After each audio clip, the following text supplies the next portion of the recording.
Magician and the Fool podcast, episode number 7.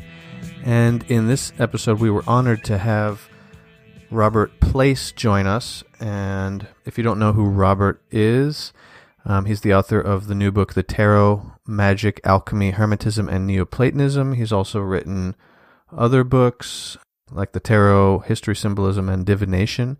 He's the designer of multiple very well-known tarot decks, such as the Alchemical Tarot, the Tarot of the Sevenfold Mystery, the Italian Renaissance Woodcut Tarocchi, the Tarot of the Saints, the Buddha Tarot, Marziano Tarot, let's see, what else? Raziel Tarot, the Burning Serpent Oracle, and a few others. So it was a great conversation. Robert's a fun guy to talk to, so we hope you enjoy it. Okay, here we are with the interview. Mr. Robert Place has agreed to join us. Thank you, Robert, and welcome. Oh, thank you. It's our pleasure to have you here. And absolutely. And we have Janice as well. Thanks for inviting me. Yeah. Hello, everyone. Okay, so we're going to just jump right into it. We've got some questions for you, Robert. And you want to start it off, Janice? All right. So the first question I want to ask you about is about Hermes. You know, right. Hermes is a huge inspiration to us, and this podcast is very much focused on Hermeticism and related streams of knowledge. I've noticed that he's a figure who frequently emerges in your work. He's in a lot of your decks. You have that newsletter, The Restored Temple of Hermes. I mean, it's just clear. Anybody who knows and loves your work, you kind of give them props. And I just wanted to ask you, can you speak on that a little bit? You even used to sell jewelry that was cast in his image. And I actually regret not picking some of that up when I had the opportunity to. But do you consider him a guiding spirit? I still have some pieces. I still have some pieces cast once in a while. Oh, awesome! Okay. So you have to come to the Reader's Studio in New York. I would love to do that. I will. So, Robert, do you consider him a guiding spirit? Like, what role has Hermes had in your life? Well, since I've been a little kid, I've always had this voice in my head, telling me things, and I wasn't, I didn't have any name for him. And at a certain point, I started to realize that he was Hermes. I think, the thing was, there was all this synchronicity that guided me to the Alchemical Tarot, and I'd get a voice in my head telling me to do things, and then I realized after I did the Alchemical Tarot that Hermes is the god of alchemy, and that's why I was guided to alchemy.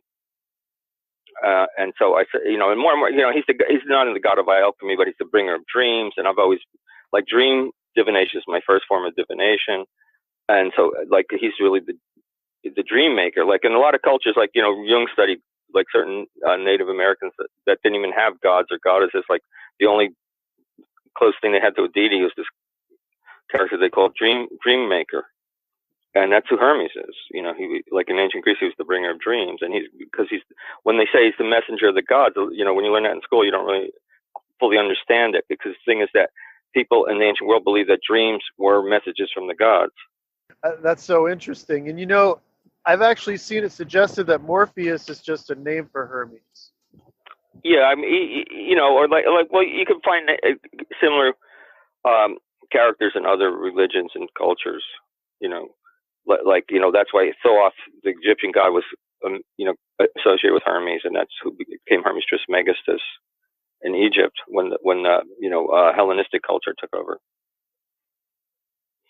And then there's the whole 4-element thing too, and how, I noticed, for instance, on that playing card oracle you just made, the Hermes playing card oracle, on the 4 of spades, it has him on there. And I was trying to figure. See, if you notice, all the 4s are gods and goddesses. Yes, I did notice that. Yeah. Yeah, and I was trying to figure out which suit was his, but I decided spades fit him best. Because the thing is, did you see my Marziano Tarot? Yes, I have it. Okay, so Hermes or Mercury is associated with the same suit as Zeus, with the eagle suit, which is the virtue suit, and that would relate to swords in the tarot usually, which also relates to spades. You know, because I mean, even though spade, we think of it as sort of a shovel, but the thing is, the name comes from espada in Spanish, which means sword. Oh, that's very interesting. And then, so you kind of feel like so you've had this connection with him since you were a child, so he's kind of almost your tutelary spirit. Yeah, I just didn't know what to call him, you know. Also, he's a god of, like, he's a god of all kinds of things. Like, they used to call him the good god. You know, he's the god of athletes, because you know, messengers used to have to run to deliver messages. So he's the god of runners and athletes, and that's, you know, that's what I try to do to keep in shape. I mean, I don't run, but I use a bicycle, which I'm sure if Hermes is around, you know, he would love to ride a bike, because you know, it's fast. Yeah, that's really interesting, and it has two wheels that spin, and that's kind of caduceus like in a way. So or like his winged sandals, you know. Well, and it's funny because it's funny because I noticed, you know, I thought it was really beautiful that you dedicated that book, your recent book, to your wife. And Hermes is, you know, there's some old monuments that show him with a female deity called Rose Myrta. And that's in the Celtic countries. Yeah, and I noticed your wife's name is Roseanne, so I thought that was kind of funny because even in that regard, you're kind of living the art. Yeah, and you know, my partner on the Alchemical Tarot was Rosemary. Oh yeah, that's so interesting. I mean, the Alchemical Tarot is considered to be a landmark in the development of the tarot. I mean, most people who are serious about the tarot see that as a important development in the unfoldment of the tarot as it's grown and evolved. But I want to ask you. I'm glad because that's how I see it. Yeah. Now, what inspired you to undergo it? I mean, how did that occur? I mean, it's such a complete deck. The symbolism is so integral, and it really lives. Well, I think the deck just wanted to happen because the way it came about was like I had very little conscious decision making at first. You know, it was like, see, the thing was that it was around the time of the harmonic convergence. Whenever, you know, I was reading more and more books, and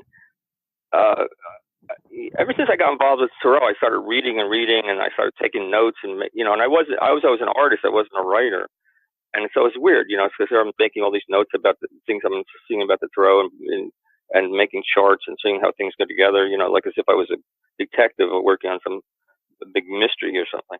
And you know, and I was supposed to be a jeweler, and my jewelry store was getting filled up with books going up to the ceiling, and in fact, people were starting to get worried about me because they said, why, you know, my wife said, why are you reading all the time? You're reading this stuff that nobody seems to understand. And so one day, you know, I heard on the radio that somebody was speaking about the harmonic convergence, and they were saying about that people who are sensitive, there's going to be a flood of information coming to them who are sensitive to the spiritual world. And so I said, oh, well, gee, that actually makes sense, because I was sort of ignoring, you know, the whole idea of the harmonic convergence sounded like some new age thing people made up to sell books or something. And and then actually somebody said something that made sense. I said, oh, you know, that actually is happening. Huh? So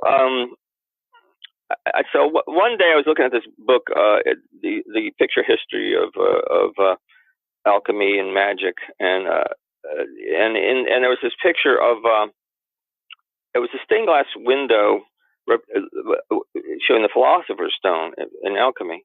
And the thing is, the philosopher's stone is nothing material. It's the stone that's not a stone. So it's not like you can actually draw a picture of it. So the way they usually depict it in symbolic form, and most often these are mandalas, like Western mandalas. where and typically taking the form of a quincunx. A quincunx is a design where there's an object in each of the four corners representing the four elements, the four directions, the four seasons, the physical world that's defined by four. And then there's something in the middle that represents the spiritual space, the quinta essentia, as they would say, which means the essential fifth, or also known as the fifth element, or the Anima Mundi, the soul of the world. And I was looking at the design and how there was a cross, and then the cross divided the background, so the corners each had an image of the four elements, like a flame for fire, and some earth with flowers coming up for earth, and then in the center there was a heart, and then there was a wreath around it that was really a crown of thorns. So it's like, and the heart had 5 drops of blood, and I think, well, that's like the Sacred Heart, right? But it's in the center of the four elements, and then the cross, you could see, was dividing, the world into the four directions. And then out of the heart was growing a rosebud. And I was thinking, the tarot cards, like the world cards, got that same form. And the dancing woman, I was thinking about how similar it was to this Egyptian hieroglyphs for this one aspect of the soul. They showed as a dancing woman with one leg up that way. And then how the heart was the symbol of the soul. And how the symbols of the four evangelists in the corner on the world card were related in medieval thinking to the four elements and the four directions, and they were basically the same thing, like it's basically a quincunx. And it's sort of like that thought opened this, like something in my mind, like a door hidden in my mind, and then there was like this epiphany. It's like I realized, like, wow, if the final card of the trumps is connected to the world, the world card is connected to the symbol of the Philosopher's Stone, which is the goal of the great work of alchemy. Maybe all the cards could be describing the great work.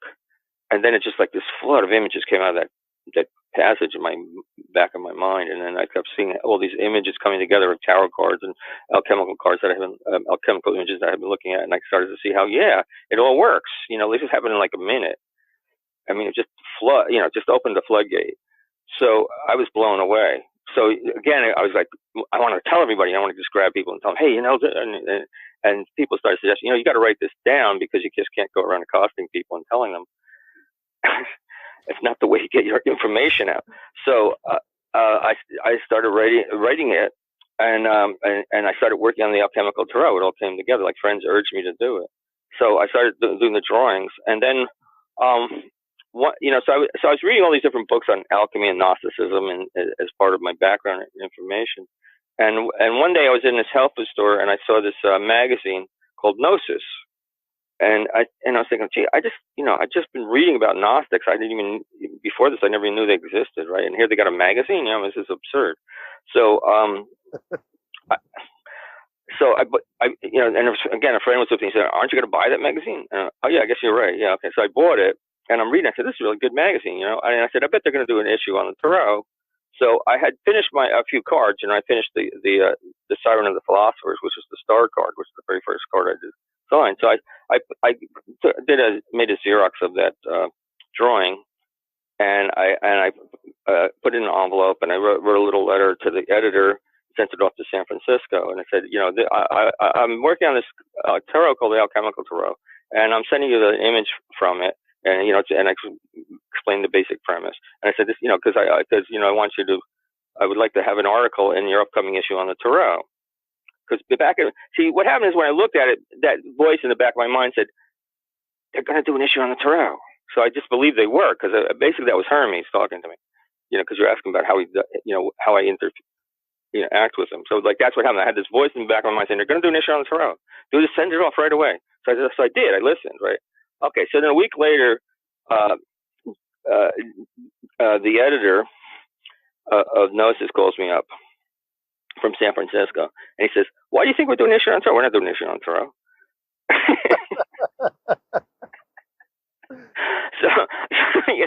So why'd you call me?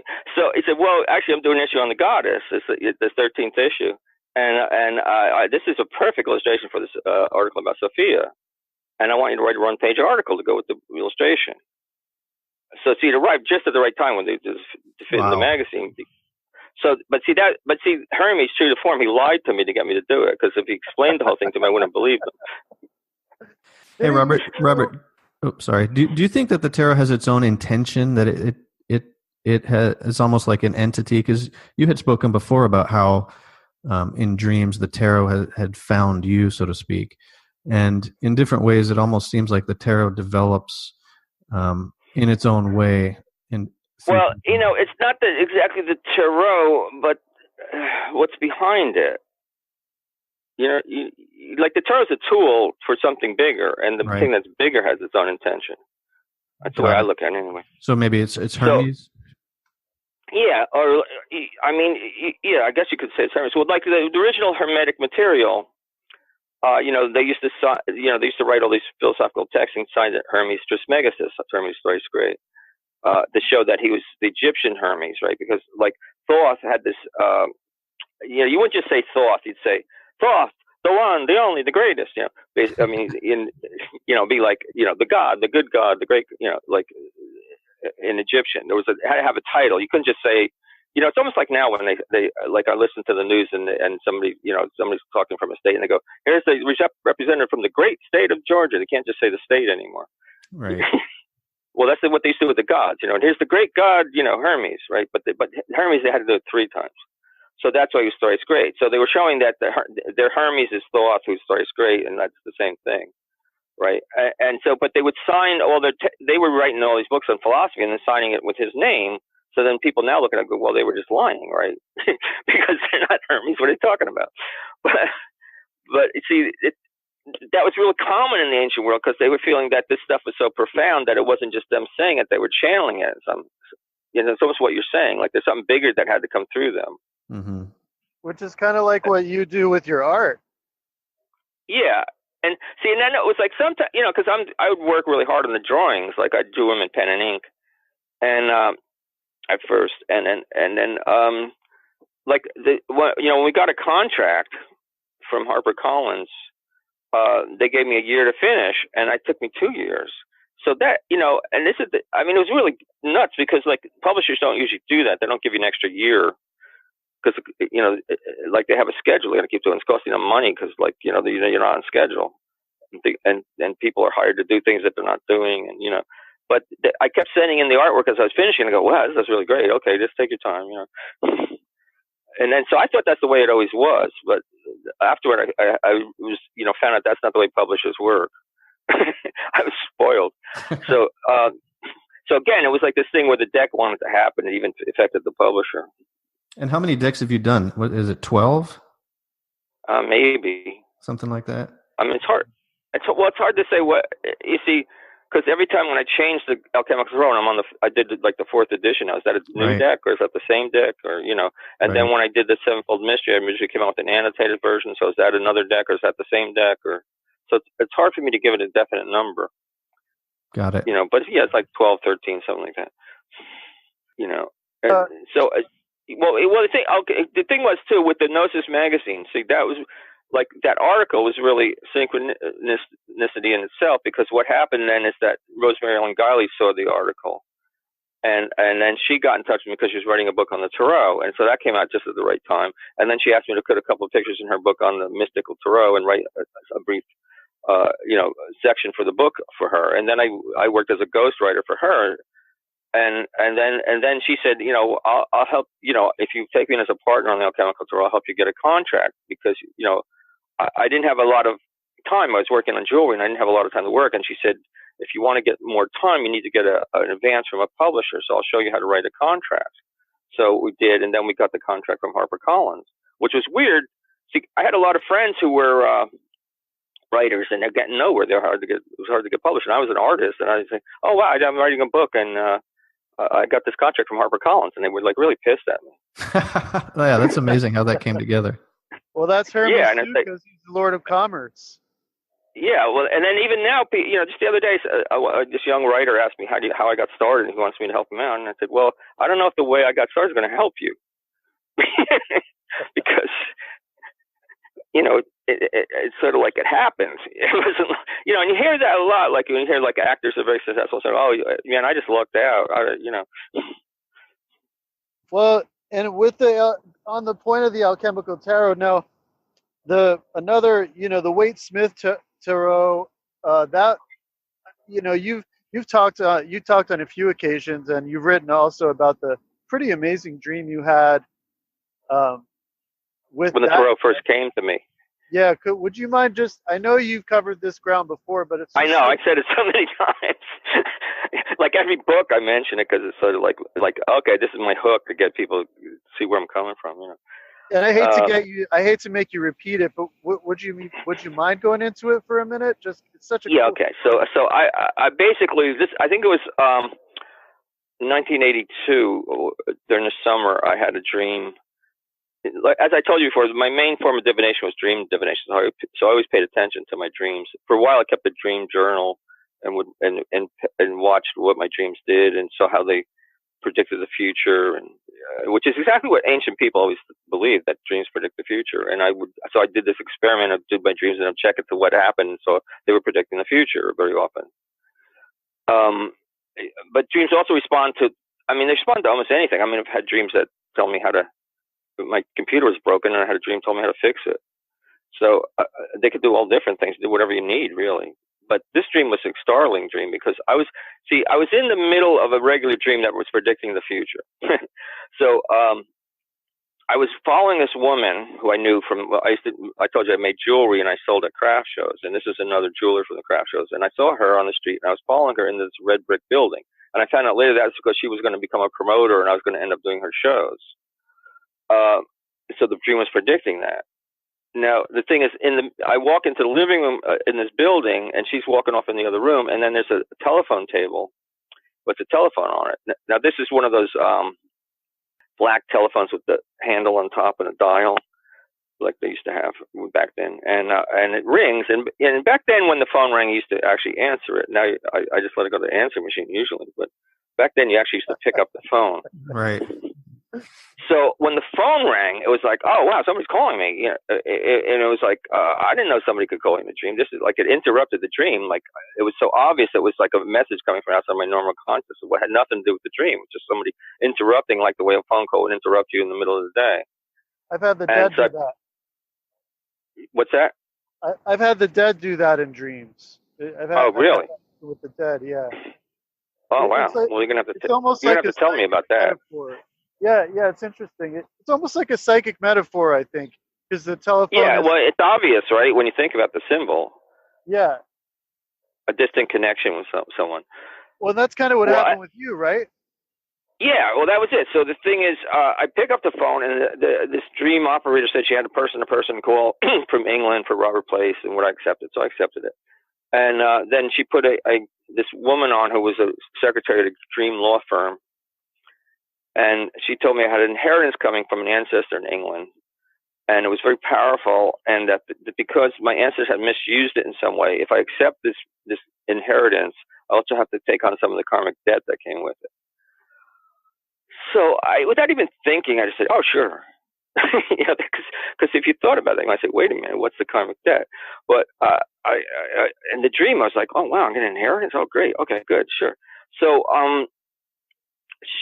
then I said, "Well, what is it? How do I know it?" And she said, "Well, you'll know it when you see it. It comes in a box from England, and it's called the key."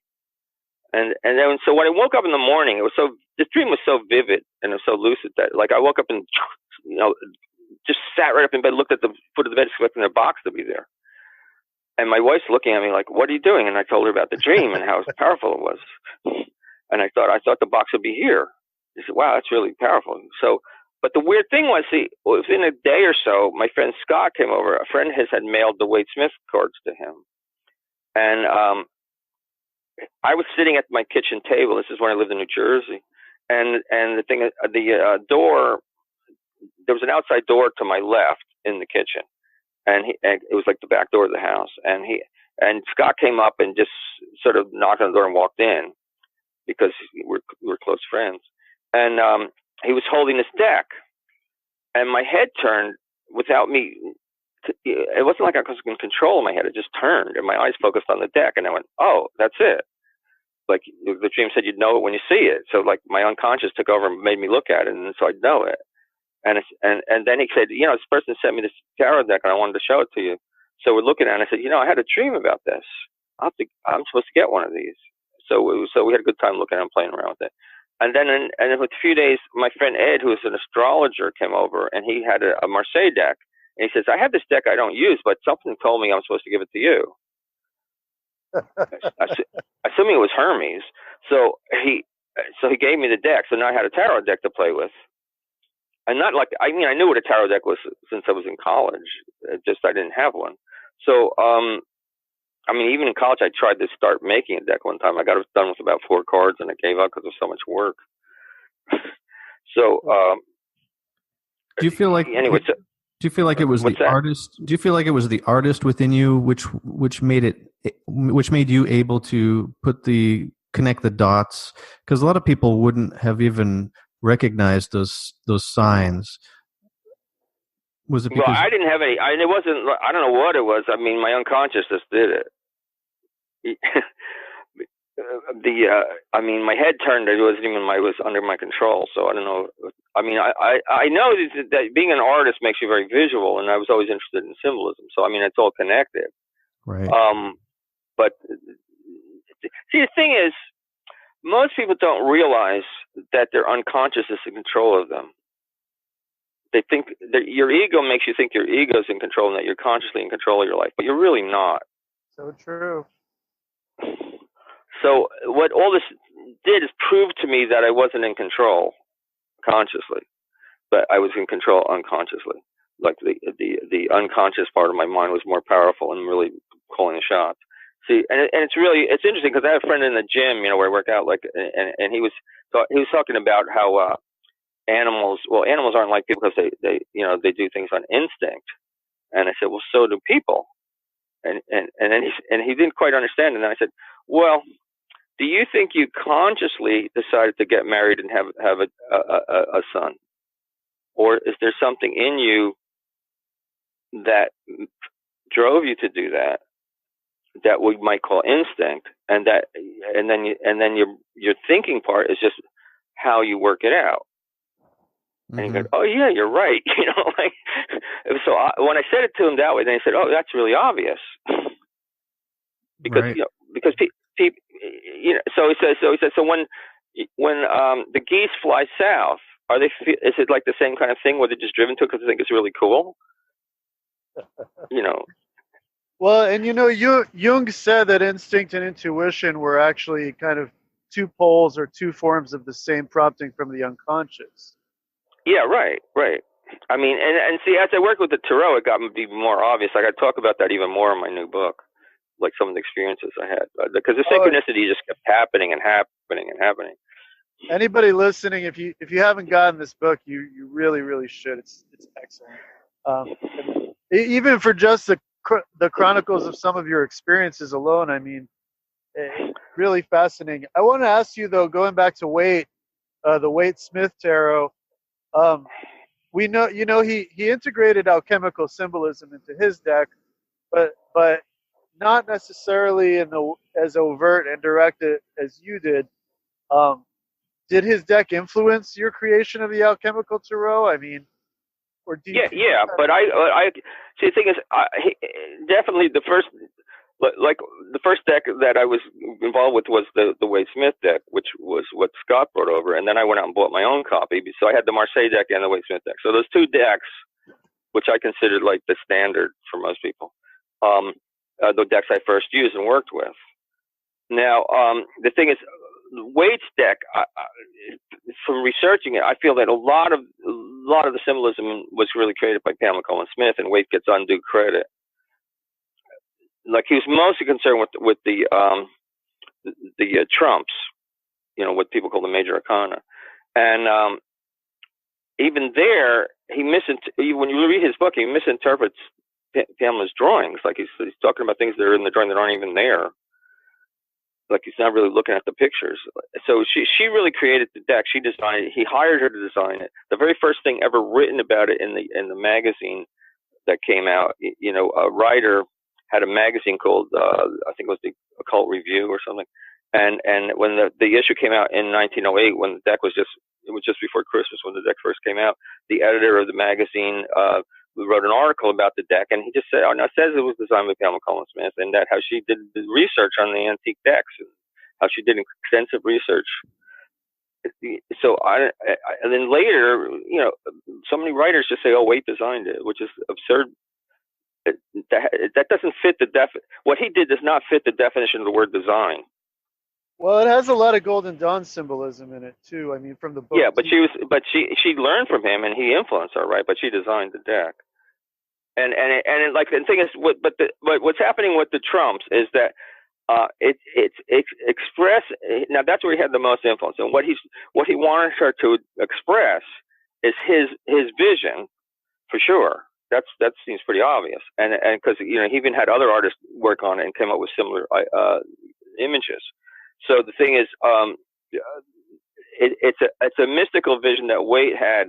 That's a combination of alchemy and the Grail legend and Celtic mythology, and and it's like he's basically a Christian mystic, and that he felt that all these things were expressing a Christian mysticism of enlightenment, and that's what he wanted to express. So it's sort of like an amalgam of all these things.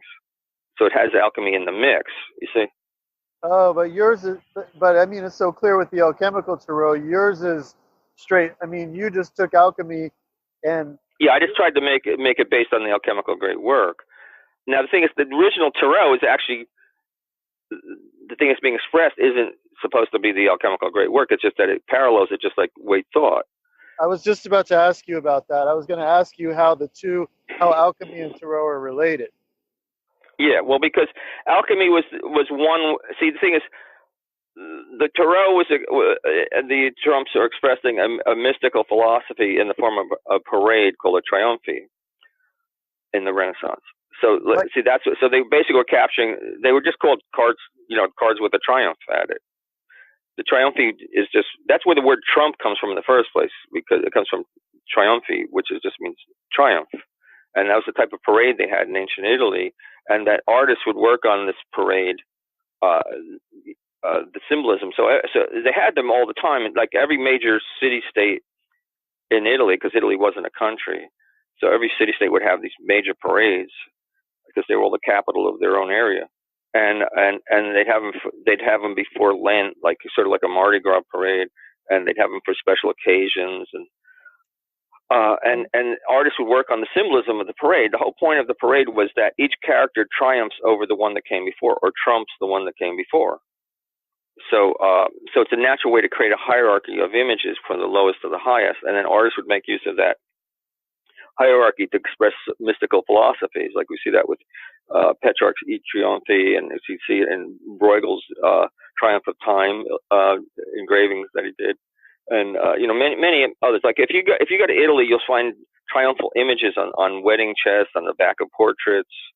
I mean, well, it's interesting too, because you still see that in Italian communities in the diaspora in America with like the church festivals where they do that same triumph. Yeah, right. It's related. Yeah. I was just at one for Saint Anthony, and that's basically what it was, because you have Anthony at the back, you have a band. You have the priest, you have like the Knights of Columbus. So you're right, it is a triumph, and I never connected the two that way before. It's really interesting. Yeah, so that's what the tarot is. It's a triumph. And the triumph was expressing mystical philosophy about what is most important, going to this mystical vision of the soul of the world. Because the world card it's a shortened title, because really what it's showing with the quincunx design is the Anima Mundi, or the soul of the world, which is the same thing that the Philosopher's Stone was made out of in alchemy. So a lot of this imagery would be connected to alchemy, because that was just the way people expressed themselves in the 1400s in Italy. And it was like, like today, how many people use psychological terminology to express themselves, right? But they're not all psychologists. True. It's just part of our language now, right? So the same thing, like they weren't all alchemists, but they used alchemical imagery because it was just part of the time. It's kind of funny you say that, because when you said that, it occurred to me like in both cases you could see the influence of Hermes at work in culture. Yeah. Yeah, well, see that Hermes is sort of like the basic, the basic deity who's like that element of the unconscious that comes through to you in any culture. It's what the religious impulse is based on. Because without the message from the other side, how would you even know it existed? It's true. Now you just led into one of our questions actually, which was about you've described the world card as Sophianic in nature. Really, you're talking about the Anima Mundi or Sophia. Who exactly is Sophia, and how does the tarot? Well, Sophia is a Jewish Christian concept. Okay. For the Anima Mundi. You see what I mean? Sophia is Greek. It just means wisdom in Greek, but it's the embodiment of wisdom that the thing is, most of the Jews who lived in Alexandria, which there were more Jews living in Alexandria than in Israel, what's now Israel, in the ancient world, and the thing is, they spoke Greek.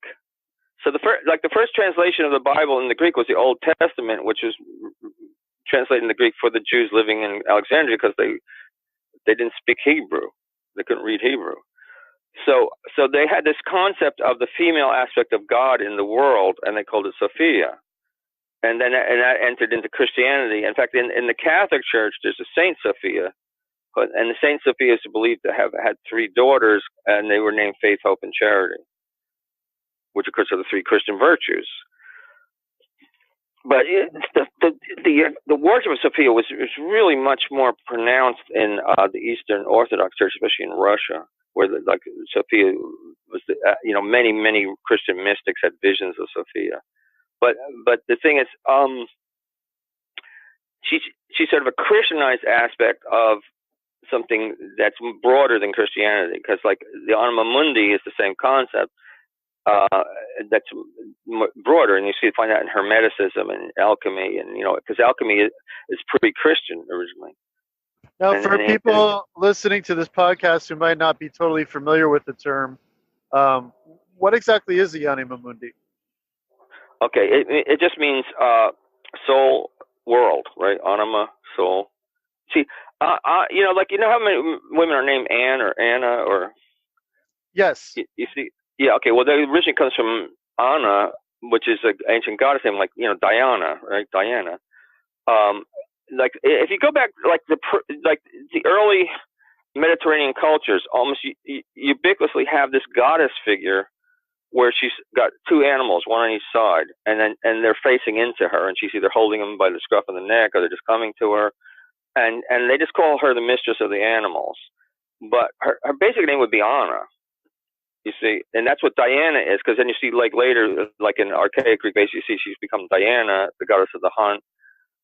But that's why animals are called animals, because the root is Anna, which means soul. So, in Latin, animus is anima, anonymous. Anonymous would be masculine, and anima would be feminine, right?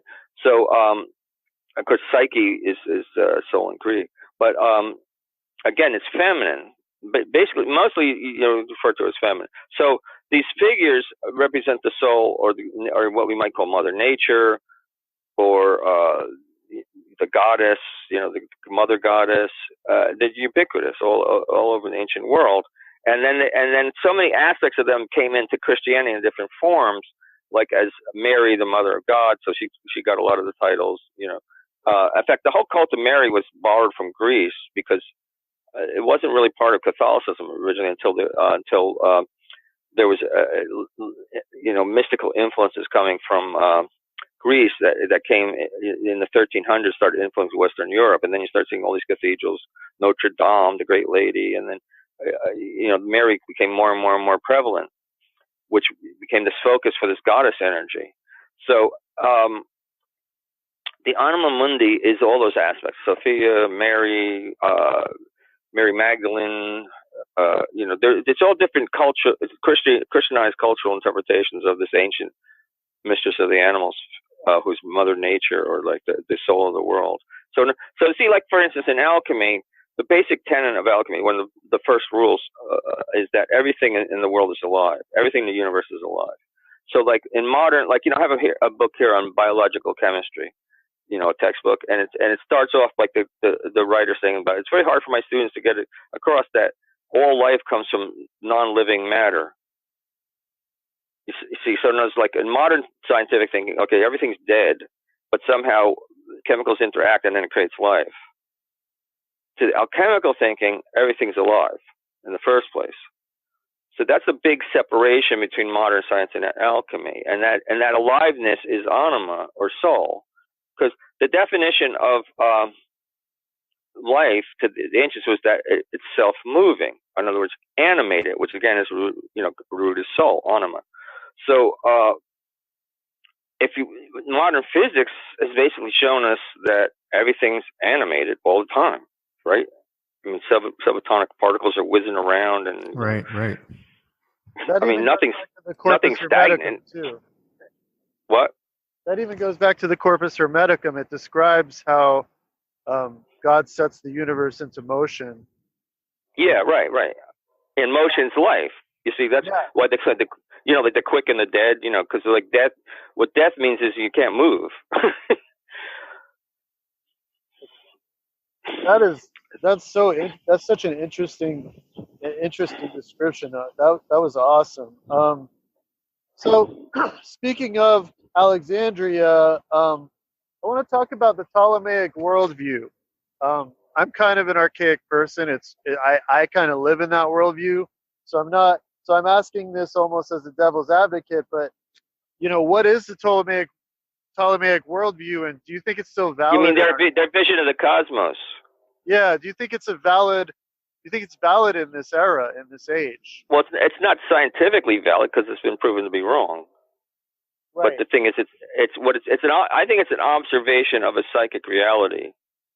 In other words, what they're really showing are the soul centers, which in modern New Age thinking we usually refer to as the chakras, but the ancients would call them the soul centers. And we find that in the writings of Pythagoras, well, I mean, there's no writings from Pythagoras, but the writings about Pythagoras, that Pythagoras believed that there were 7 planets that encircled the Earth, with the Earth in the center, and that these each were on a crystal sphere, and that because of the mathematical ratios between the planets, they could be described as musical notes, and that's how he created the Western scale with 7 musical notes, and created a lyre, a harp, with 7 strings to capture the notes, and it's called a kithara. It's actually the ancestor of the guitar, interestingly. I've just, seen people research that lately. And he would tune his kithara to the perfect harmony of the spheres, the music of the spheres. And then he would see that these spheres were echoed in the body in 7 soul centers. And then when people were sick or out of whack, he would tune them to his kithara and heal them. Now, this is written about in Iamblichus's biography of Pythagoras, back in the 2nd century A.D., which is earlier than any writings about the, it's hard to say. In India, there's nothing about the chakras before that. And, maybe the earliest writings might be around the same time. It's hard to say which is first, but the thing is, going back to Pythagoras is living in the 6th century BC, the same time as Gautama Buddha. And so it seems like the system was in the East and West all at the same time, and that, like, our ancient philosophers were very closely connected to this same thing. Well, that goes back weird. Well, go on. What were you going to say? I was going to say that goes back to Alexandria too, because in Alexandria you had Indian Brahmins, Buddhist monks. Right. This is mixing pot, but we're going way, before Alexandria ever happened. Pythagoras is around centuries before that. So like Robert, 3 centuries earlier.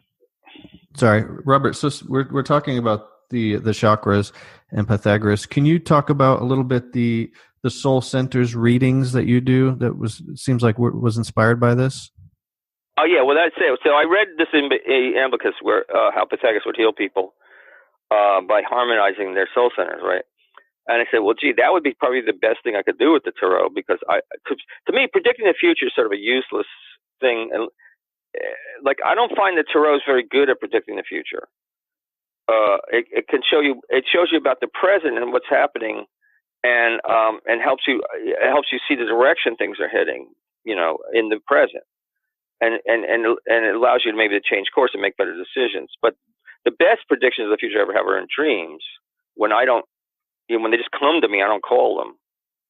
It's very hard for me to like consciously predict the future, but my dreams over just predict the future, just boom, like don't even ask for it, it just happens. So I thought, well, so it's probably not the best use of tarot to try to predict the future. So I said, well, what could I do with it? What would be the best thing to do with it? And I thought, well, healing would be probably really useful. And I had taken a psychic healing course, with Dr. Shirley Winston in New York, and she had started the same thing, like, because she based her work on she studied with Larry LaChance, who wanted to study psychic phenomena, and he felt that the best probably use of studying psychic phenomena was trying to do healing, because it wasn't just a curiosity, then you might actually do something good, right, and help people. So I thought, okay, well, that's what I want to do with the tarot. I want to help people. I want to cure them. So I worked out this reading where I lay out 3 cards for each of the 7 soul centers, and it's not just a matter of reading the cards, but you feel the energy in each one, and you can find out where there's blocks, and then you read the cards to find out why the blocks are there, and then you use the cards creatively to help change the energy and move the energy around and try to get heal people, basically. Like, people have told me it's worth like 6 months of psychotherapy. Wow. And is this something you teach, or is it just something? Yeah, I do teach it once in advanced classes. It's not something I see. The thing is, I'm always, like, at the Open Center where I teach regularly, I'm always teaching the beginning class, because otherwise you never get enough students for the place to make money. So it's only when I can do an advanced class that I can teach this. Got it. Man, it's going, but you see, if you read my book, I mean, everything's in my book, so you could just, read the book and figure it out for yourself, probably. Just practice. It's all about practicing. Speaking of 7, you did, another landmark tarot you made was the Tarot of the Sevenfold Mystery, which seems to be centered around this whole concept you're discussing right now. It illustrates. Yeah, that's what it's based on. Yeah.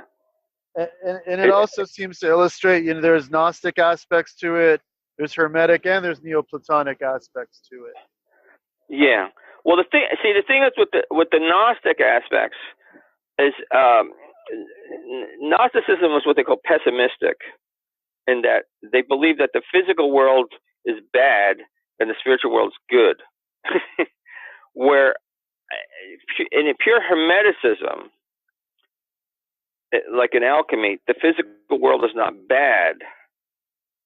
The physical world is good and can but it wants to transform into its spiritual higher self. Like, the point of all life is to keep growing and being your best self. So there's nothing wrong with the physical world. It's in a process. You see, whereas like Gnostics act like, oh, well, the world's evil and I have to get to the other place. I think that's one of the main differences between the philosophy. But you see, it's interesting because in Plato, you sort of find both aspects. Like some statements from Plato seem to be saying, well, we're really in the underworld right now, and this is a horrible place, and you've got to get to a better place. And other things are saying, oh, no, the thing is that, desire is good, and desire drives you on to better and better things. Like when you read the Symposium. So Neoplatonism Plato was probably the most influential philosopher in the ancient world, and he was heavily influenced by Pythagoras. And now, one of the interesting things is, like I was telling you, how Pythagoras lived at the same time as Buddha, and he taught that we are all on an endless wheel of reincarnations, and that to get off of it, you have to practice a type of meditation or contemplation and virtue. Which is the same thing Buddha taught, right? So here they are, East and West, teaching the same thing around the same century, and in the same century. And yet when I talk about Pythagoras to my students, most people know him as a mathematician. They know the Pythagorean theorem. More astute people know him as a philosopher. but hardly anybody knows him as a Buddha, he is our Western Buddha. Oh, I mean, absolutely. ancient people believed he was enlightened, He was highly revered, and he was considered to be, I mean, mythically, he was considered to be a son of a deity, even like Yeah, yeah. That's why he was named Pythagoras after Pythian Apollo. Yeah. Yeah. What was it? The Oracle of Delphi, announced to his father that Pythagoras was going to be born, and that's why his father named him after the Oracle. Well, and it just seems to me like something did happen to you, because I've had a number of your decks over the years, and I've noticed that, like, for instance, you did the Tarot of the Buddha, and yeah, and you seem to. It's like I could tell it just clicked for you. You could see how the archetypal pattern in the life of Siddhartha mirrored the fool's journey of the tarot. Yeah, that's it. Once I understood the pattern, like I was trying to see from the beginning, I wanted to know, okay, where did this deck come from? Who were the people who created it, and what were they thinking? And what I discovered is most of the books out, when I started studying the tarot, most of the books out were nonsense. They just didn't have any clue about the history. Then, I started finding ones that did. And as I could pin it down better and better, and then look at the artwork at the time in the 1400s in Italy when it was created, you could see that there was similar. There's artwork from other sources that were similar to the images in the tarot, and you could see what the artwork meant as it was presented in the 1400s, and so you knew what those images meant in the tarot, and see how it came together. So the big secret is that the tarot was created in the 1400s by artists. Which, because a lot of people know, like you can read books now and that people know that it didn't come from ancient Egypt. Like a lot of the books originally said, the cards came from ancient Egypt, but that's not true. So now the books realize that there's no history of the tarot before Renaissance Italy. But people still act like, but it must have been created by some magical school or by a particular magician or by Kabbalists, and it's Kabbalistic, and none of that stuff's accurate to the early tarot. That stuff was added later by occultists. So who created the tarot? Artists created the tarot. They had to. It's a work of art. But artists in the Renaissance were very astute to mystical ideas. That they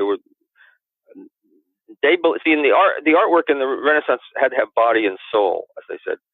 See, like when I studied art back in college in the 60s, it was abstract expressionism was the thing, and they said, basically, in Renaissance thinking, they were saying art had body, but they didn't care about soul, because they didn't want any literary, and it was all about formal elements and the abstract beauty of the composition, but it wasn't supposed to say anything literary. And in fact, if you said art was literal, sort of a put down, which seemed weird because all Renaissance art was literal.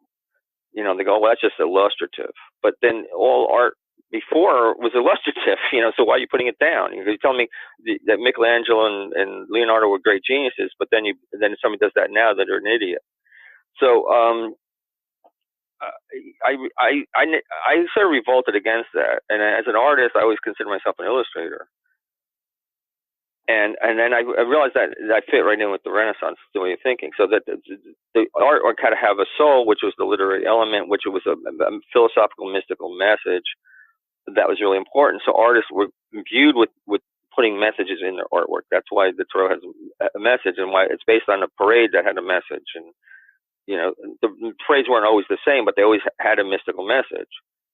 Well, and I think it's really interesting because, before we can actually see the real Egyptian influences in the tarot, we have to dismiss this myth of it coming from ancient Egypt. And then you can see... because Hermeticism comes from Egypt, and Hermeticism was being revived in the Renaissance. Right, it kind of produced the Renaissance in a lot of ways. So, I mean, exactly. If you read The Golden Ass by Apuleius, if you read The Golden Ass, it has a description when he gets turned back into a human being after all these travails of a triumph. He gets pulled into the triumphal parade of Isis, and he he's literally participating in an Egyptian triumphal parade, which is kind of neat because, in a way, if you look at that and you realize, you read about it, the Egyptians were doing these triumphi, these processions, these religious processions, and then here that continued in a different form later, and then was probably influenced by the Renaissance aspect. And then when you're talking about the alchemical thoughts, and you were talking about how matter is alive, I mean, that alchemy has roots in ancient Egyptian ideas too. So when we get past the sort of false narrative, then we can get to the roots of how there still is that influence. Yeah, and you can see how it connects. And also artists in themselves keep a lot of things alive, because art's always influenced by other art that came before. So it's almost like playing telephone. They keep passing on things from one to another. So a lot of Christian iconography is based on ancient Egyptian iconography, because the artist copied it. So like the Madonna image is based on Isis with Horus in her lap. Absolutely. And well, the thing is, the cult of Isis during the Roman Empire, the cult of Isis wasn't confined to Egypt. It spread all through the Roman Empire. It was actually the main contender in competition with Christianity, because a lot of people think about Mithraism, but I think Mithraism was mostly influential among the army soldiers, but the cult of Isis was spread all over, and they found temples of Isis in England from ancient Roman times.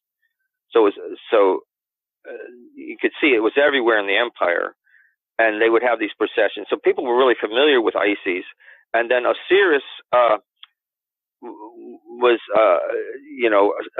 transformed into Serapis, the god Serapis, which was a combination of Osiris and the Apis bull. And but the image of him, if you see images of Serapis, you'll see he looks exactly like Christ. Oh, yeah. he's got the beard and the long hair and that intense stare, and he looks like some of the earliest icons of Christ were obviously based on Serapis. And then and then also there was a priest who represented Anubis, who would be in the procession. He would wear a dog's head, like a mask of a dog. And then you see he got transformed into Saint Christopher, and the earliest icons you see has a dog's head.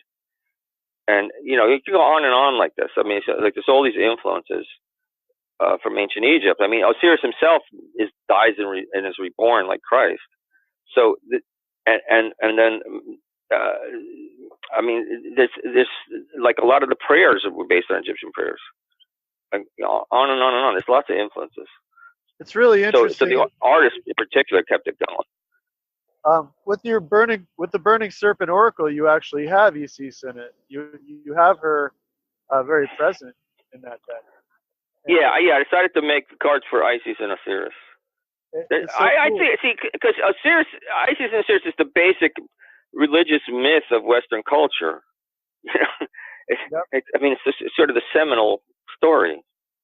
And I wanted to ask you about oracle decks, because you've done a couple now, and it's a different, like the Lenormand and the playing card oracles and things. It's a different system and it's almost a different mechanics to. Well, it isn't. See, here's the thing. Divination with cards in ancient times, in the medieval Renaissance times when they first came to Europe. I mean, it's not really ancient. But anyway, all cards were used for games, including the tarot. In fact, the game was the ancestor of bridge. But also, all cards could be used for divination. It wasn't like you could use any deck to do divination. So, like regular playing card decks with 4 suits, which are the most common form, were the most commonly used for divination, more so than the tarot. Now, originally, decks of cards that were intended for divination would have the meanings written right on them. So there wasn't any universal meaning for one card. They would just have divinatory meanings written on the cards. And even there were tarot decks like that, like Biardo's deck that was created in the 1400s. And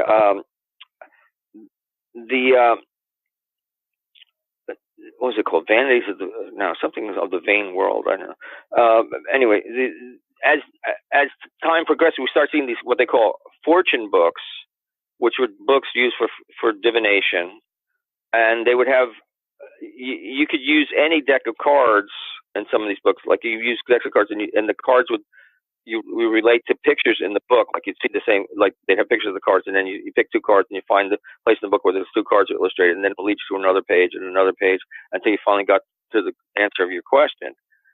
So the cards became a means of finding finding your fortune in the book. Now, the earliest deck, that is considered like a general divinatory deck, was a deck of cards created in England in the 1600s, where it was basically a fortune book in deck form, where in the fortune books, there's only certain questions that would answer. So you have a list of questions in the beginning. Well, this would have certain cards would have the list of questions, and then certain cards would have the answers, and you'd go through the cards to get to the answers. Now, shortly after that, people started writing books where they invented cartomancy, which, in other words, they had books that explained that, like the two of clubs or whatever, would always have a certain meaning, like try to make the meanings consistent for the cards in the deck.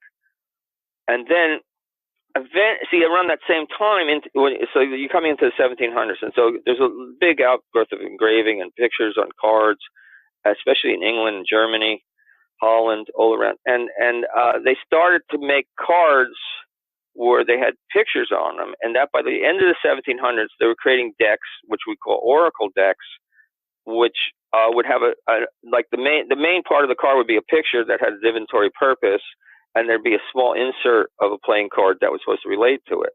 So instead of writing messages on the card, we just have a picture that you could use and interpret easily, and then you just have a little insert of the playing card, and then eventually they just drop the playing card. Like the Lunar Mon still has a connection to the playing cards, but some of the oracle decks didn't even bother with the playing card.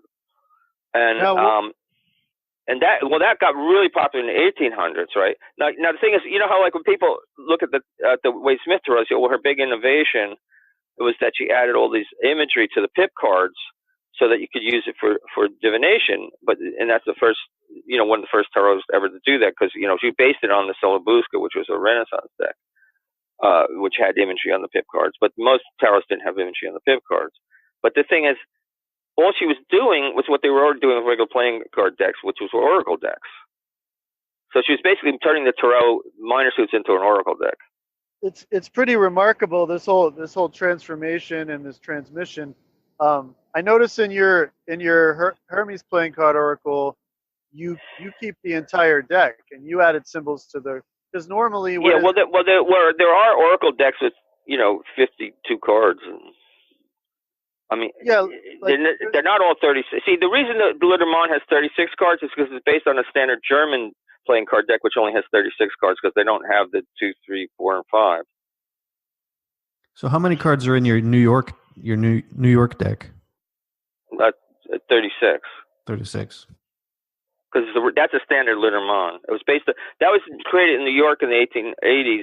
But it was based on one of the original Lunar Mons from Germany, created in the 1840s or 50s. It's really very interesting. Now, I have to ask you about the Vampire Tarot. Yeah. It just was... Of course. I mean, if it wasn't you, because before I was, if it was somebody else, because it was, I would have just been like, oh, what is this bullshit? Yeah, right. Some trashy gothic crap. And I mean, I'm kind of a goth, but there's trashy gothic stuff. But then I saw yours, and I was like, no, that's Robert Place.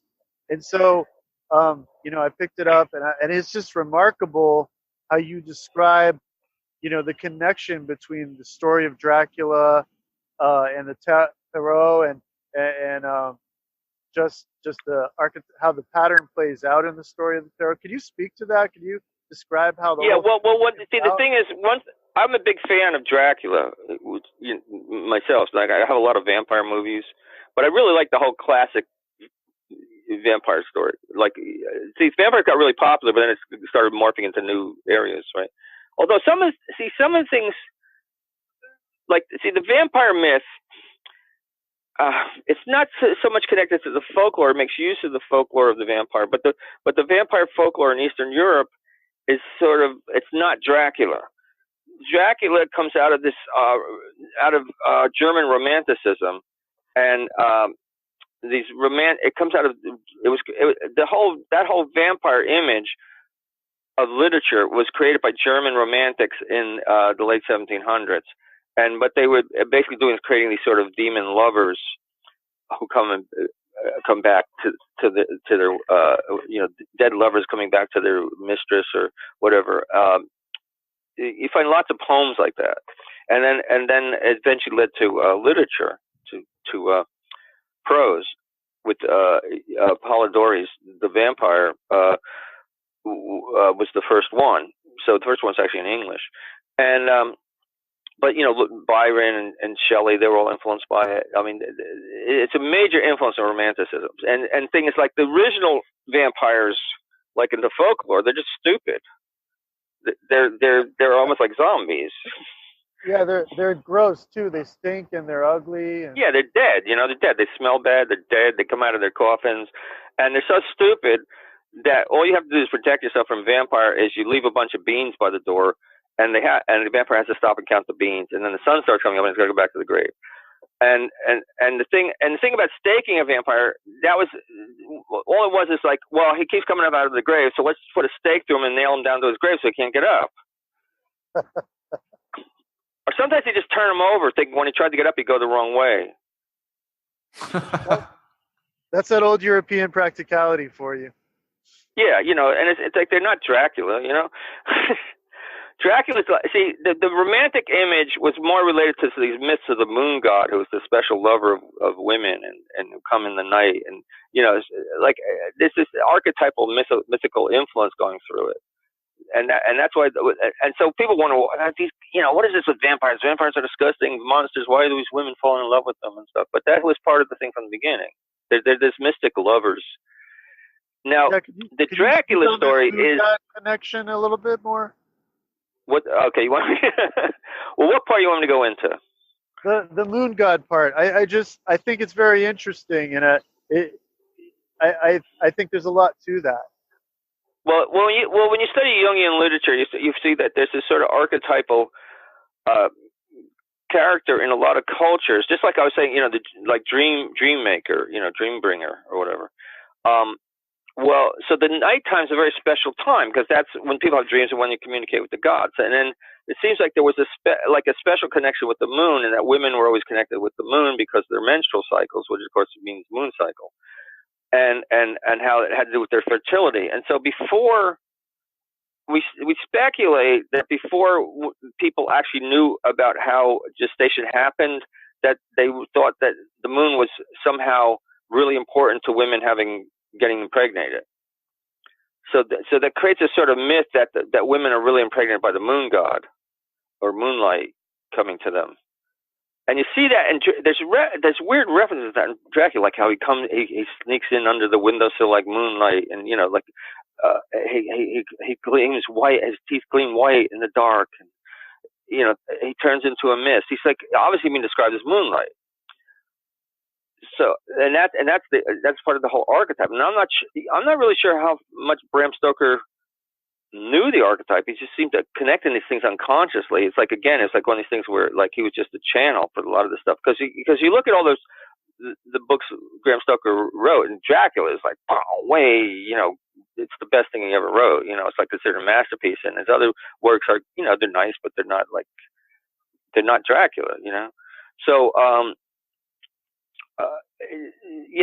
I think Dracula's connected to that, and that's why you notice how he only preys on women. Yes. For what? So it's obviously sexual. Absolutely. And there's a connection. And then he penetrates them. So he penetrates. like somebody said, Dracula's like sex without sex. Well, it's interesting too because in some of the vampire myths, like the vampires can't have sex. Yeah, they just bite. Yeah, but then there's the whole connection between the throat and the genital region, and and the nerves in the human body, and even in Kabbalistic lore, the Sophia on the tree of life doth connects to the Yesod, the moon, Yeah. the moon. Yeah, and then the thing with blood, and menstrual blood being the blood that gives forth life. People actually believe, when they say, your bloodline or whatever, they really believe that the menstrual blood would coagulate into the baby that you initially created of blood. So, the blood is the life. That's one of the things in Dracula.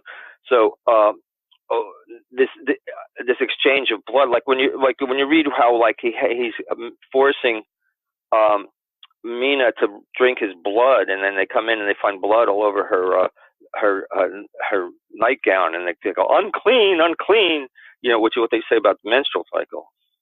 Oh. I mean, there's so many things in there. Like, it just goes back. It's like it's just filled. I can't even go into it all. And you talked a little bit about Pamela Coleman Smith and Bram Stoker, right? Yeah, I did. And the thing is, I found out later. It's like I was basing a lot of that information on what I could gather from other writers, and then lately there's been Mary Greer, for one, was working on this thing for Kaplan from U.S. Games, and writing this book where they're really trying to sort out what happened with Pamela, and she was nice enough to give me a timeline of Pamela's life, which I used that to inform my section on Pamela in the new book. But one of the things that disappointed me about my book on a vampire is that some of the information I have there of Pamela wasn't exactly accurate. Like, I have her with, she knew Bram Stoker and used to call him Uncle Brammy, but I have her with him at an earlier age than would have been actually possible when I looked at where she actually was and what the time was. So, but she definitely knew Bram Stoker, and she definitely was influenced. She was definitely influenced by Dracula, because we have pictures she drew when she was on board a ship going across the Atlantic with Bram Stoker and her friend Edie. They were doing plays together on the ship, and Bram Stoker was in the plays, and she's drawing pictures of him. And she has, and with the captain hat says SS Dracula on his hat, and then there's a they have this trapdoor on the stage called the Vampire Trap, which you see him coming out of it. She's playing around with the idea of him and vampires all the time in the drawing. It's so interesting to see how maybe the most influential Tarot has this almost family connection with the most influential horror story in modern culture. Well, also, here's the thing: is that I feel that the strongest influence on Dracula, besides the whole vampire literature that was coming around, is that he patterned it on the Grail legend, which then is part of the mystical information from the Renaissance that was influencing the Tarot myth, the Tarot series. So there is a connection going back to the original mythology, because because the Grail legend and the alchemical great work have parallels with each other, and the Tarot trumps have parallels with that. I mean, it's not like anything is just based on one thing, but they all influence each other. And see, that's what Waite was picking up on. That's really interesting. So, well, think about it. Look at the story of Dracula, right? Jonathan is sent off to Castle Dracula in Romania, which is like the other side of the world from England, right? And he goes to he goes to the castle, and everybody's warning him not to go there, and he goes in there, and then he meets Dracula, and he's sort of spooked out, and he wakes up in the morning and the castle's empty, like it's totally empty, and then he realizes he has to get out of there somehow and get back to England. He starts realizing, that there's something amiss here, and then he gets together with his band of heroes, and they try to get back to Castle Dracula, right? Well, that's like in the Grail legend, Parzival, who's like the fool, like the Tarot fool. He becomes a knight of King Arthur, and he blunders his way to some far lands on adventures, and he comes to this castle, the Grail Castle, with the Grail King, and he's invited into the castle, and he meets the Grail King and his daughters, and this is big procession, and he doesn't know to ask for whom does the Grail serve? So he doesn't break the curse. Now the curse is because the Grail King has a cup of blood, basically the Grail, which has Christ's blood in it. He can't die. He lives on forever, but he has an illness, and because he's sick, the whole place around is a wasteland. Wow. And the king's sick, right? But he wants to die and be let out of the curse. And so to do that, Parsifal has to ask the right question, and then he would get to marry the king's daughter. But he doesn't know that, and then he wakes up in the morning and no one's there. It's an empty castle, and he goes back to Camelot and he can't find his way back. And then King Arthur gets together a team of heroes to go send him out to find the Grail Castle. Now, Arthur Godling is the rich nobleman in Dracula who then, when Jonathan comes back and tells him what happened, and they have to stop the Dracula, then he gets together the heroes, the group, the small group of heroes led by Jonathan, and they go back to Castle Dracula, kill him to take him away from his illness, and everything around Castle Dracula is a wasteland the same way, like it's, and it's the blood that keeps him alive. I mean, there's so many parallels. That's very interesting.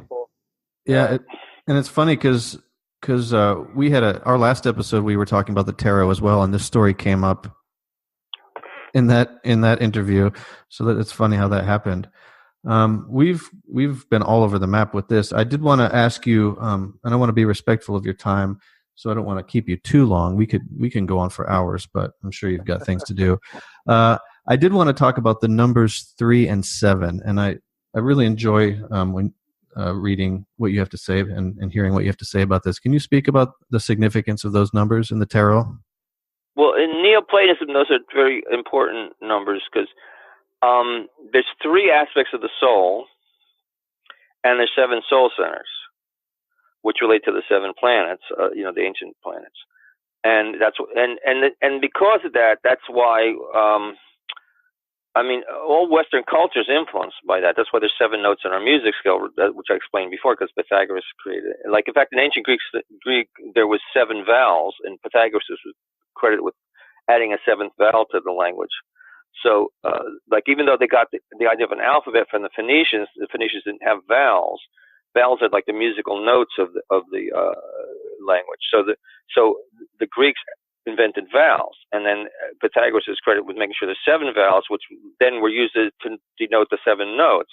And then what we see, that's all through our culture. Like, we have 7 days of the week, which are named after the 7 planets. We have 7 virtues and 7 vices, which relate to the 7 soul centers.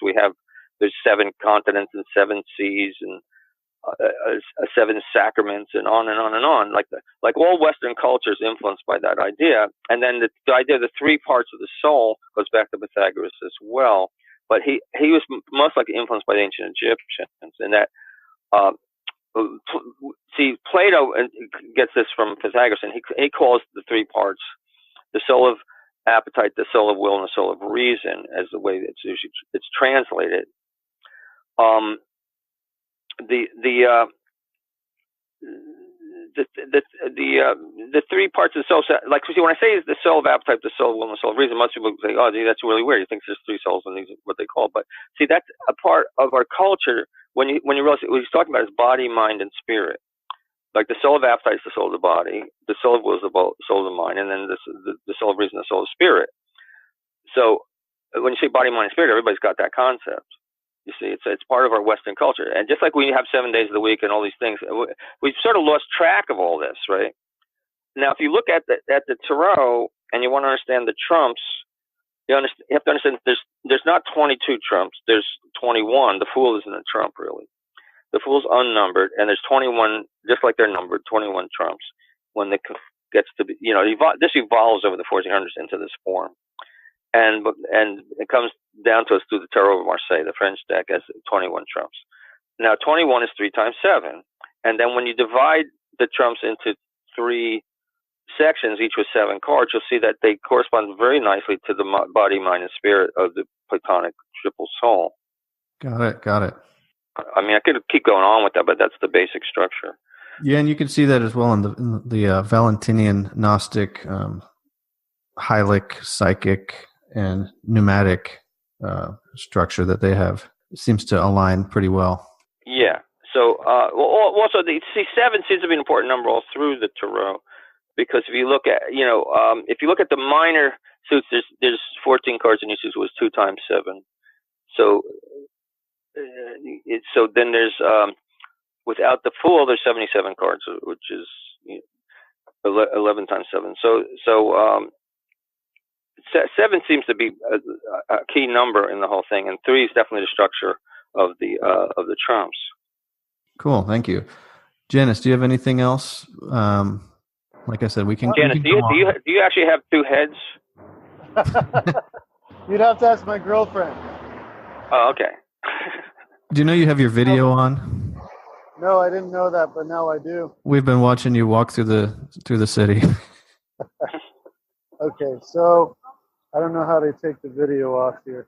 Anyway, yeah, just one question, and that is, that's this. Do you prefer Christopher Lee or, why is my mind going blank? Bela Lugosi? Yeah, Bela. Who's your favorite Dracula of the 2 of them? Or Franklin? Oh, yeah. Well, I think it's Bela Lugosi is so iconic. The thing is, Bela Lugosi was in the original play, and that's how originally they wanted Lon Chaney to do Dracula for the movie, but they got Bela Lugosi, and he was Hungarian. And he didn't actually speak English, which is why he delivers the line in such a strange way, because he had to memorize each line and then to deliver it. It's not like it was a natural English speaker. So, so there's something about the original Dracula that's really, important, but there's parts of it that are dated. But see, the thing is, it was one of the first talking films. And